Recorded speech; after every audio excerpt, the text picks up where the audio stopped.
Breaking news doesn't wait for your alarm clock. It's constant. We begin with breaking news this morning. That's why we're working for you around the clock.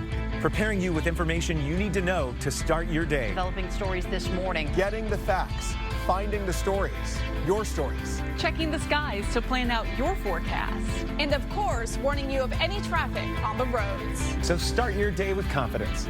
And wake up to a sunrise. WESH 2 News Sunrise, starting weekday mornings at 4:30. Hey, Meg. Pierce Brosnan, Elle King, and Joshua Jackson. Stuart Moore on WESH 2 News. Local voters supported rent control measures last fall, and now state lawmakers just approved a bill to override all of it. What this means for renters in Central Florida. Plus, tomorrow's a first warning weather day. The threats, the timing, and when will finally dry out. Tonight at 11. Local, live, late-breaking. WESH 2 News starts now. Now at 11, first warning weather day as we track the risk for severe weather. The timing coming up. Changes are coming from millions of renters in Florida. Rent control hurts renters. It doesn't help them. We truly believe that we're going to see an increase in evictions. Why local leaders say a new law could make things worse for renters across the state. It's time to get your ride on and your fun too at the annual Bike Fest in Leesburg. You get to ride your bike all day long and come to these things. There is no better feeling. I'm Gail Pascal Brown. I'll take you to all the action. We are bracing for another day of severe weather in Central Florida. Tomorrow is a first warning weather day, which is why you see this red icon here on the right. So expect more strong winds, heavy rain, and possibly tornadoes. First warning meteorologist Alex Alisi is here to time it all out. Yeah, that's right. We're going to be watching these showers and storms moving in as we head towards the late evening hours. We're going to start seeing some storms popping up. But I think that severe potential is going to hold off until we see the night line move on through. And that's when we're watching out for those strong winds. Right now, you can see we were pretty calm out there. We had a severe thunderstorm warning earlier in southern Brevard County. Now we're just dealing with some cloud cover moving in from the west. Temperatures right now in the mid-70s across most of Central Florida. Low 70s to the north in Ocala and Wildwood. 74 right now in Daytona Beach. 73 New Smyrna Beach. Melbourne right now at 76. Palm Bay 74 along with Orlando and Buffalo. St. Cloud pretty comfortable at 72 along with Kissimmee, and DeLand at 75 degrees. Through the day tomorrow, first half of the day is looking just fine. Even the noon hour, I expect most of us to be dry, but we'll start to watch some showers bubbling up as that temperature warms into the mid-80s, 89 degrees as we head towards the 3 o'clock hour. That's also when we'll start to see a few more storms firing up by 5. Still an impact icon there by 5 o'clock. Not expecting that severe weather to really begin to build in until we get later on into the night. That's why tomorrow, again, watching that severe risk across all of Central Florida. The main risk going to be the strong damaging winds. We will have a threat for tornadoes as well. I'm going to time out the storms for you hour by hour coming up in just a couple of minutes. Alex, thanks. Local protections for people who rent in Florida could soon be thrown out in a bill that is close to approval by Governor Ron DeSantis. WESH 2 tonight, Gabrielle is live in Orlando with more on what's in the measure. And tonight, this would block local governments from creating any kind of rent control. That's right, Jim. Orange County leaders recently adopted Tenant Bill of Rights to protect renters here. But all of that could be gone soon because this state bill that passed both chambers would prevent local municipalities from governing relationships between tenants and landlords. We're live in Orange County. Sanaiga Brigadagis, WESH 2 News. A $1.4 billion tax relief package is also moving through. Michelle Imprado joins us in studio with the details. And Michelle, this bill includes some pretty big savings for shoppers across the state. It certainly does, Summer. The $1.4 billion tax relief package is one step closer to approval to help Florida shoppers save some money. This week, the Florida House passed the package unanimously, and it's now heading to the Senate. If it passes, it would create a permanent tax exemption for baby items like diapers. It would also expand the sales tax holidays for back-to-school supplies, as well as for disaster preparedness items. Lawmakers on both sides of the aisle say this is one of the largest tax relief packages in state history, and it will help millions of families. We're trying to put in place the necessities that people need, and we don't want the government to make it harder by putting sales taxes on them. You know, I just think any day like this where we can provide significant tax relief to millions of Floridians and do it in a bipartisan fashion is a good day for Florida. Next week, the Senate will look through the differences between their version of the package and the House's version before approval. Summer, back to you. Thanks, Michelle. New tonight, the Florida Senate passed a bill targeting illegal immigration. The measure would bring stricter requirements for businesses to check the immigration status of workers. They could also be fined if they hire someone undocumented, and hospitals would even be required to check if patients are in the country illegally. Plus, those who transport undocumented immigrants into the state would face felony charges. Jeeps are all over Daytona Beach right now as fans attend the last weekend of Jeep Beach activities. It's the event's 20th year, and the action actually happens all over Volusia County. The nonprofit charity arm of Jeep Beach has donated nearly $4 million in the last decade to local organizations. Ahead at 11, we now know why 2 major banks collapsed. Plus, the death toll in Ukraine rises after the first Russian missile strike in nearly 2 months, why the fighting had not been deadly for so long. Again, we did call an abort at T-minus 59 seconds. The Heavy Falcon launch delayed again. What happened this time? And the next time we could see it finally lift off. Next. Matter of Fact with Soledad O'Brien, Sundays at 10 a.m. on WESH 2. Sponsored locally by Lexus. Experience amazing. Custom weather alerts on the WESH 2 app. Download it today. Happening now, an urgent search for survivors after another attack in Ukraine. A Russian missile hit an apartment tower in the city of Uman Friday morning. More than 20 people are dead. At least 3 of them are children. This is the first missile attack in over a month as air defenses have stopped any others from happening.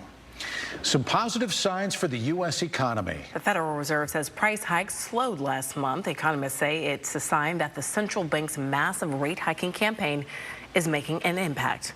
Now, there are concerns about the financial stress on the banking sector. Today, the Federal Reserve released the results of what caused Signature Bank and Silicon Valley Bank to fail. They say it was mostly mismanagement and social media. Say goodbye to the Holy Land experience. The building is finally coming down after being closed in 2020. WESH 2 spotted construction crews and lots of debris at the site of this former theme park. Advent Health bought the property and is turning it into a hospital. SpaceX's Falcon Heavy launch did not go as planned tonight. There are thousands of ways to launch a rocket, and there's only one way that it can go right. SpaceX aborted the launch with 59 seconds to go in the countdown, and then the launch window closed. SpaceX says the vehicle and payload remain healthy. The next launch opportunity is tomorrow night at 8:26. When it does happen, the rocket will carry a 6-ton satellite into orbit for Viasat. SpaceX says a lightning strike this week at Launch Pad 39 did not damage the Falcon Heavy rocket or the satellites on board. SpaceX scrubbed the launch attempt Thursday due to severe weather, and we're expecting more storms through the weekend. Be prepared for all of these different things. It's very difficult to predict exactly which hazard is going to impact our area, and especially having such a long county, we can see multiple different kinds of hazards. And in downtown Orlando, strong winds uprooted trees that landed on top of a police cruiser. It happened on West Washington Street near Garland Avenue, close to an Orlando police substation. Fortunately, no one was inside the cruiser at the time. And over in Pine Hills, another tree landed on another car, this time blocking nearly the entire street. That's just off of Clarkona Road. Today, crews worked to cut up those downed trees. And people in parts of the Panhandle returned home to sheer devastation. Look at this. It's just some of the extreme damage spotted right outside of Tallahassee. This is all after a tornado touched down there. You can see roofs torn off, walls blown all over, debris scattered everywhere. Trees were also ripped in half by the storm. That's part of the reason, you know, we had a few tornado warnings yesterday, and I know sometimes people get upset when we break into programming, but this is what we're talking about. This can happen. Oh yeah, yeah. I mean, people say we say the same thing over and over again, and it makes sense. Because we have to keep repeating that information for people who are turning in. I mean, life-saving though. Right. I mean, they say those alarms start coming off. They want to know what's going on. We are going to have that potential for some severe weather tomorrow as well.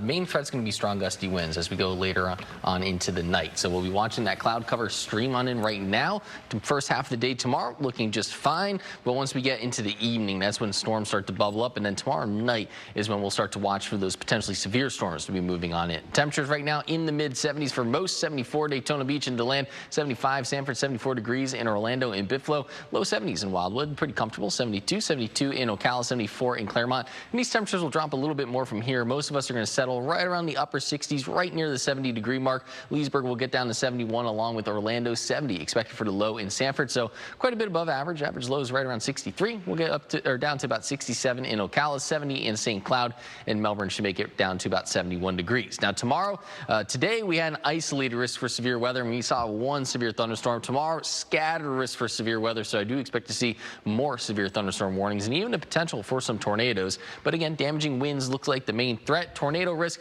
about on the low side, low to medium risk there, and then hail on the western side of the state, looking on the low side, right around the isolated risk. On the eastern side, we'll be watching out for some larger hail, but we're not expecting grapefruit and $half size hail like we saw past couple of days. 10 o'clock in the morning, starting out with the mix of sun and clouds. By the noon hour, still dry. So if you have Saturday plans, you don't need to cancel them. They'll be okay. But if they're later on in the night, this is when you'll have to start to keep an eye out on radar. By 3 o'clock, showers begin to bubble up. By 5 o'clock, watching for some stronger storms to build on in right along our eastern coast here. So right along I-95 and out towards the east, parts of Volusia County dealing with those heavier storms, and up towards North Flagler County as well. Then comes the risk for severe weather. Again, the latest run of Futurecast really dialed this back. I still think we're going to be seeing a line of showers and storms building along I-75, pushing its way to the east by 9 o'clock. Still expecting showers and storms along I-4 pushing to the east. And then by 11 o'clock, I think we'll be wrapping up that activity. Could see a lingering shower, but most of us are going to be drying out by that point. As we go into Sunday, here's 3:30 in the morning. Early start to those storms. That front's going to set up, giving us a chance for some isolated severe storms by 5 o'clock. And then that front pushes its way out towards the east. 7 o'clock, still dealing with some storms. By 9 a.m., last of the storms building through Osceola and Brevard counties, and then by around 1 o'clock in the afternoon, most of us drying out, a few lingering showers, but really turning the corner once we get into your Sunday afternoon. So tomorrow afternoon, daytime high is right around the 90-degree mark. Again, the day planner shows the first half of the day looking just fine. Showers and storms building into the evening, severe risk tomorrow night. Sunday, again, that impact day as we watch for isolated severe storms in the morning, then the afternoon turning dry. 82 on Monday with dry conditions, and the rest of the week looking fantastic. Mostly sunny skies with highs right around the mid to upper 80s. Alex, thanks. The WESH 2 weather team is working around the clock to keep you up to date on changes to the forecast. For the latest details, get the WESH 2 app and turn on alerts for breaking updates. Getting the call, being a first-round draft pick, that's a special moment in the NFL draft. It is, but today was like the first day of school, meeting the teacher and the principal. Yeah, at least they didn't get to meet all their classmates. But yeah, it was a whirlwind. Media obligations everywhere. Then you travel to your new home. We're going to hear from Jalen Carter and Anthony Richardson at their new professional places of employment. Plus, another Central Florida standout is headed to the NFL, and he won't have to go far.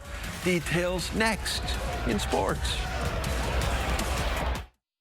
In Central Florida, breaking news never stops. No matter the time, no matter the place. WESH 2 is your breaking news station. Covering the stories happening here and now, straight from our community. No matter where the story takes us, our teams are on the scene. Keeping you informed as each situation develops. Trusted coverage of what matters most to you. Central Florida, we have breaking news covered. WESH 2 News is local, live, late breaking. WESH 2 Sports is sponsored by Mullinax Ford, Florida's largest Ford retailer, where you always get your price up front and never pay a dealer fee. Now, WESH 2 Sports, sponsored by Mullinax Ford. Hello, everybody. I'm Darren Stoltz for strange places but familiar faces. Popka's Jalen Carter was taken as the 9th overall pick in last night's NFL draft. Then the Eagles went on to pick his fellow Georgia Bulldog teammate Nolan Smith at the end of the first round. That makes 4 defensive playing dogs taken in the last 2 drafts just by the Philadelphia Eagles. That will do it for sports. More news on the other side of the break. This First Warning weather update is sponsored by the law offices of Dan Newland Injury Attorneys. WESH 2 First Warning weather, impact, and warning days. It is going to be a particularly active afternoon. Always preparing you ahead of the next storm. More active weather is on the way tomorrow. The experience you need and the accuracy you can rely on. WESH 2 First Warning weather. Fans of the Hunger Games franchise will like this. May the odds be ever in your favor. I am honored to introduce to you the creator of the Hunger Games themselves, Dean Casca Highbottom. The Hunger Games, The Ballad of Songbirds and Snakes, is a prequel to the other movies. It tells the story of Lucy Gray Baird and a teenage Coriolanus Snow. The roles are played by Tom Blythe and West Side Story Rachel Zelger. Peter Dinklage and Viola Davis are also in the movie. It hits theaters November 17th. Wow. Not bad. It looks pretty good, I gotta say. Looks big. Looks like a big movie. You know, it could be a good day to watch the movies tomorrow night because it's going to be pretty stormy out there. We do have a risk for severe weather. I don't know. Nice. Scattered risk for severe storms. Day plan for tomorrow. First half of the day is looking just fine. It's later on in the night that we'll have to watch out for that severe weather. So first warning weather day because of the severe risk. Sunday morning looking stormy, and then the rest of the week looking fantastic. And that's our report for tonight. We're always on at WESH.com or the WESH News mobile app. Thanks for watching. Have a great weekend.